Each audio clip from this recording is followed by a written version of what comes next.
So I put up a little chart this week on Facebook and Twitter. The disc of pedestrian congestion. It's Christmas.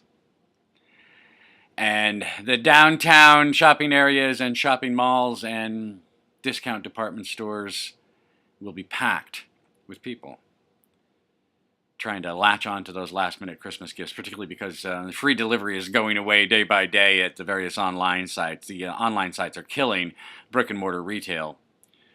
So pedestrian congestion will be less of a problem this year than it was last year, when it was less of a problem than it was the year before that, etc., and so on, going back a long time now. But it is still a problem, and I thought it was fun to write about it this week, especially to write about it in Twitter form. I wrote this chart in 140 characters, which will prove to be an issue, as we will find out shortly. But what I said was that in a condition of pedestrian congestion, the driven will hustle, the incandescent will vamp, the sociable will yield, and the cautious will dither. And my conclusion was indecision is always the worst choice. This, of course, is the way a D sees everything. A decision is always the worst choice. Dithering is the thing to make a D craziest. But when I posted that chart, well, we'll come back to that. I want to talk about the other end of this first. Number one, I'm describing what really happens in real life. And so if you want to go out and test this proposition, I encourage you to do it. I think that the people who disagree with me should go out and test the things that I say, because everything I say will prove true in reality. Everything I say is based in reality. When everything I say is based out of practical ontology, and the fact that I'm doing this myself makes it suspect in the eyes of other people, but nobody pays any attention to the things I pay attention to. If anybody's going to study it, it's going to be me, because there's nobody else to do it. I'm a very poor candidate for that job because I'm not a C. The tabulation of data is thoroughly appropriate to C's and thoroughly inappropriate to D's. They do a terrible job of it. They fuck it up every time. I know. I screw it up every time. But what that chart, that discrimination, that discrimination tells you what's going to happen when you go out into the mall and engage in that pedestrian congestion, what's going to happen, and accordingly, with that little chart in the palm of your hand as you walk through the mall, you can encounter people, and as you encounter them, you can put them on their disc types based on how they behave when you're blocking their way. Do they hustle to get around you? Do they vamp? Do they make a big show of getting out of your way in such a way that they take longer to get out of your way than if they had just gotten out of your way? Some kind of schmutz in my mouth. The perils of being biological.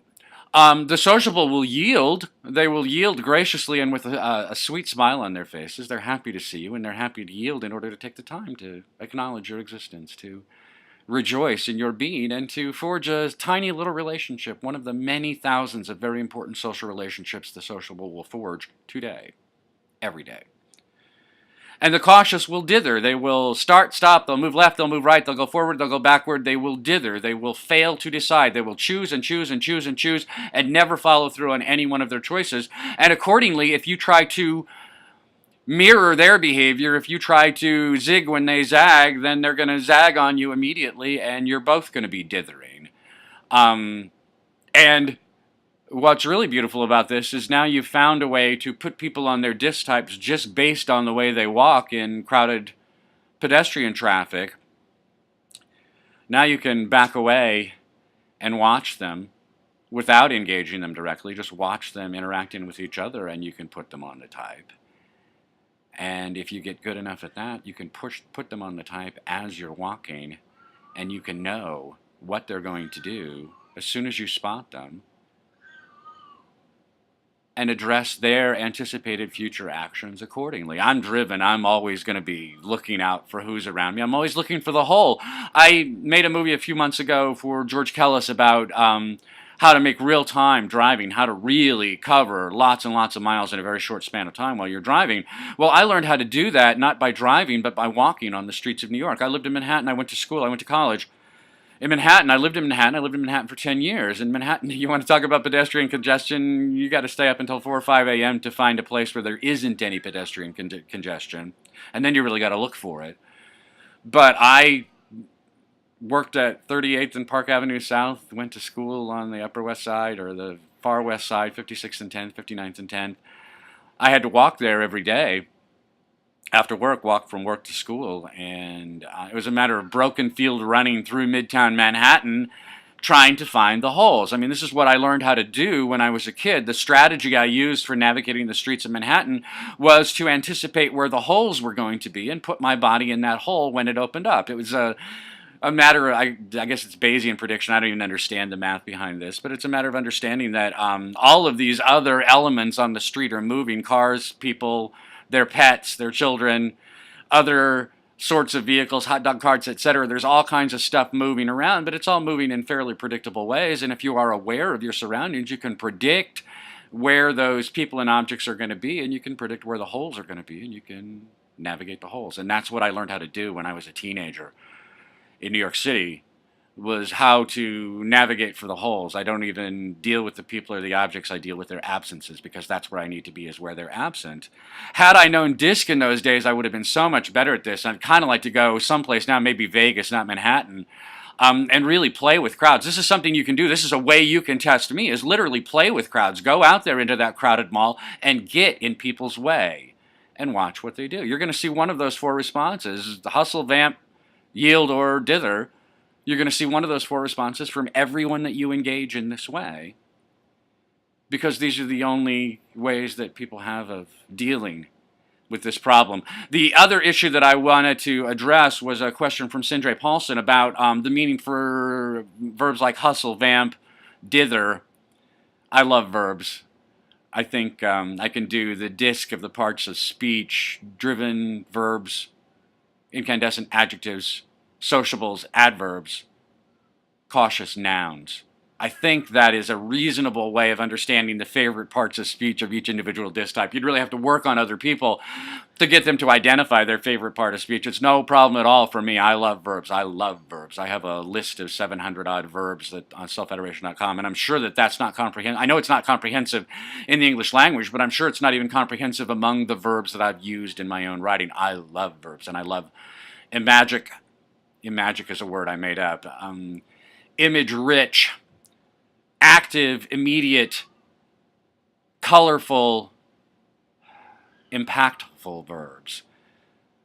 So there are a lot of different ways that I could describe the behavior of incandescence. I said they vamp because it's one word of understanding what the behavior is, the kind of affected performance that goes into pretending to get out of your way. If you can picture the Keep on Truckin' image from the 70s or the 60s, that Keep on Truckin' guy is vamping. He's vamping getting out of the way. He's vamping getting a move on. He's vamping busting a move. But it's a vamp. It's a performance. To hustle, for Sindre's benefit, to hustle is simply to move quickly and with a decided purpose in order to get what you want. When you're trying to outrun that little old lady at the supermarket so you get to the cash register first, you're hustling. That's what hustling is all about. Hustle is a word you'll hear a lot in sports and business communication, because it describes the way that D's do things, and sports and business are hugely dominated by D's, and so there's a lot of D language that shows up in the small talk associated with those particular enterprises. To dither is simply to fail to choose, to consider your options over and over again. It's analysis paralysis is the way that sales professionals say it. And when sales professionals say analysis paralysis, what they're saying is they have a cautious client. We talked about the disc of love and sales a long time ago when I was in Tampa.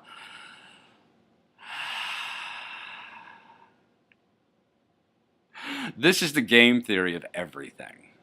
And I am dismayed that I have been talking about this for 2 years and getting almost no questions or conversations in return. Really deeply dismaying to me, because I have the game theory of everything, that I can show you what it is that Scott Adams, the creator of Dilbert, is talking about. Scott Adams is a CI. He's cautious, naturally cautious, and his subdominant characteristic is incandescent. He needs to draw attention to his compliance displays, to his cautious displays, to his exacting, comprehensive displays of rigor. He needs to draw attention to them. He needs for people to know that he's wicked smart. And he has been taken advantage of for his entire life by ID hucksters like Donald Trump, who Sell him this, sell him that. You too can be a real estate millionaire. You too can date the girl of your dreams. You too can have everything you've ever wanted, and you can have it all tomorrow if you just write that check today. And Scott Adams has been hustled by idiots like that all his life, and he got sick of being hustled by idiots like that, and so he studied their methods. And so now he presumes to be an expert on the alleged scientific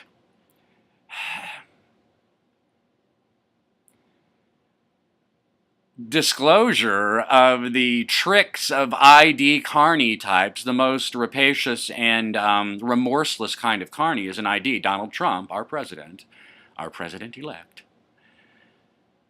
But Scott Adams studied the tips and tricks of the ID carny hucksters, and now he thinks he understands the way people behave when he's just been sold another bill of goods. The way that people actually behave is the way have been describing in the past 2 years. I rehabilitated the DISC personality profile by demonstrating the underlying biological origin of those behaviors, and I am now at a point where I am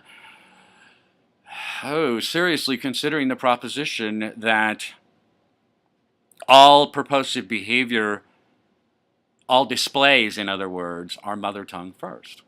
And that's a real leap for me because all purposive human behavior is chosen. This is, for man alive and before, I've been making this argument all my life. All purposive human behavior is chosen. One of the reasons I'm dismayed that I don't get attacked more is because that completely undermines the entire biological argument for homosexuality. There is no biological argument for homosexuality. This is chosen behavior, like every other sort of sexual fetish behavior. It's chosen, consciously chosen. But I'm prepared to defend. I think I'm prepared to defend the argument that all displays are mother tongue first, or that virtually all displays are mother tongue first. If you have not seriously gone through everything that you have to say trying to pick out your tendencies and biases, then chances are they're there, and chances are they were what was there first. And all of the rationale that you have generated in order to defend that position, all of that was created post hoc in order to defend your original mother tongue proposition. I've been talking about shaling, and I'll talk more about shaling. I talk a lot about it in the story Emily Brown bangs at the Conception of Guile. So if you look on selfadoration.com, you'll see a whole lot of discussion of shaling there. But what I think shaling really is the propitiation of the perfect universe.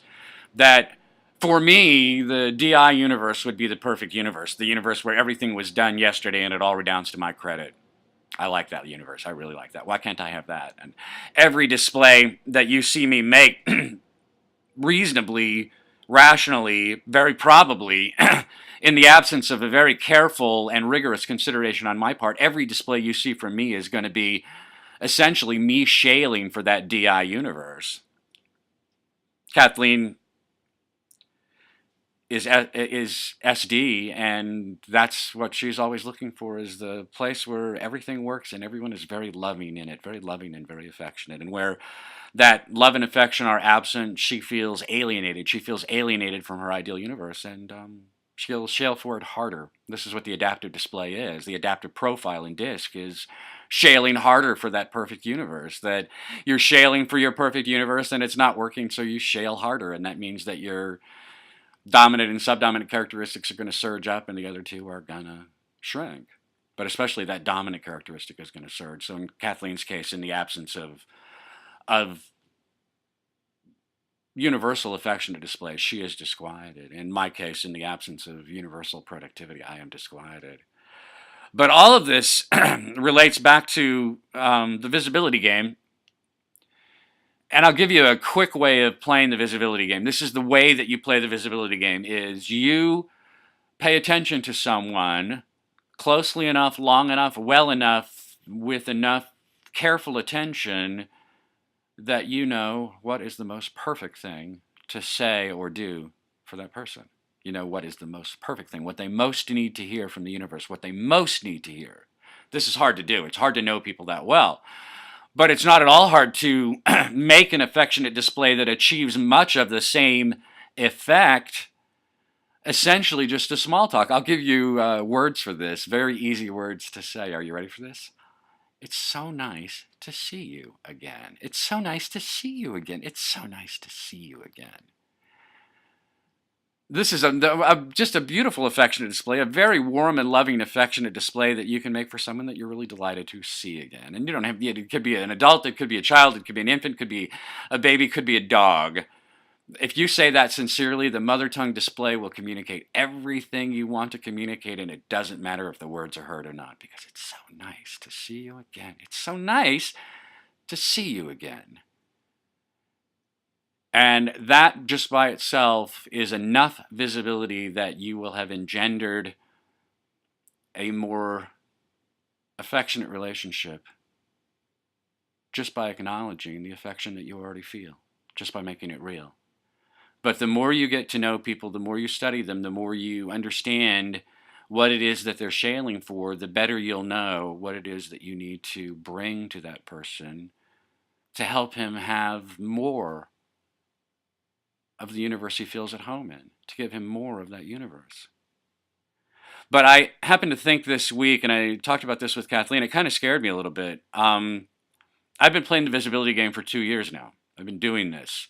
Everyone I meet, I try to figure out what will best represent the universe that they're looking for, what will best confirm in them their belief in the course of action they're taking, what will best affirm their own self-abstracted self-identity.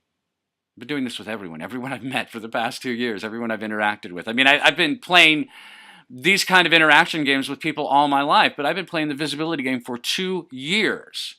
And telling people that I've been doing it, telling you week after week after week at church, but telling everybody I meet, I tell them what I'm doing. And no one has said, hey, wow, isn't that kind of creepy? No one has said that. It's really, obviously when you feed people back what they most need to hear, they're so delighted to have heard what they most needed to have heard that they're not going to be suspicious of your motives.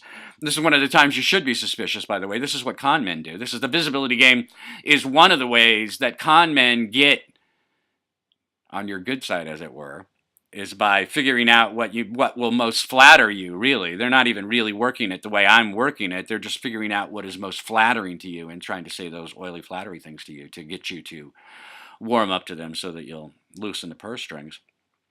But the fact that I've been consciously running a game on strangers, friends, family members, animals, every organism I can interact with for the past 2 years, I've been playing the visibility game with that organism, mainly people, obviously. Who else is doing things like this?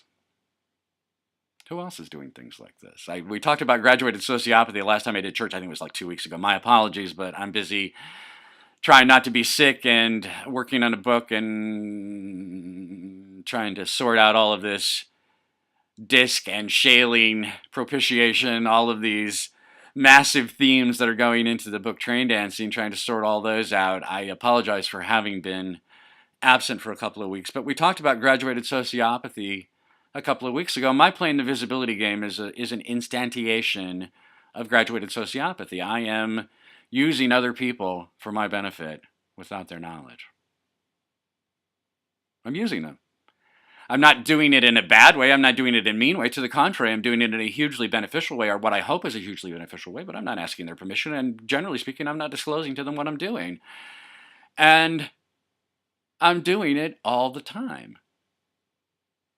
And who else is doing things like that? I'd never thought of it before. The fact of the matter is almost none of us can see above his own eye line. I don't know that I can. I don't know that I can see anybody smarter than me. And who else is running games constantly? Ideally for beneficial objectives, but who knows for what purpose? How many games are going on around you all the time? And how much more do you need to be aware of the people around you and the things that motivate them and the choices they'll make? I have the game theory of everything. If you're listening to anyone else, you're wasting your time. And if you're not upstreaming me as far and as fast as you can to people who can make good use of the things that I can teach them, then we're all going to perish that much faster. How silly is that? Get thee behind me, not Satan, but you. Get you behind me. Get behind these ideas. I can teach you how to navigate traffic. I can teach you how to navigate a sales transaction. I can teach you how to win at poker. I can teach you how to have a happy, successful, satisfying marriage. I can teach you how to have a fulfilled family life. I can show you how the world works, and no one else can. And that's why you come to the Church of Splendor. That's why I make it. And that's why we're all going to grow wiser together, starting as soon as next week. My name is Greg Swan. Bless you. Thank you so much for your time. I'll talk to you soon.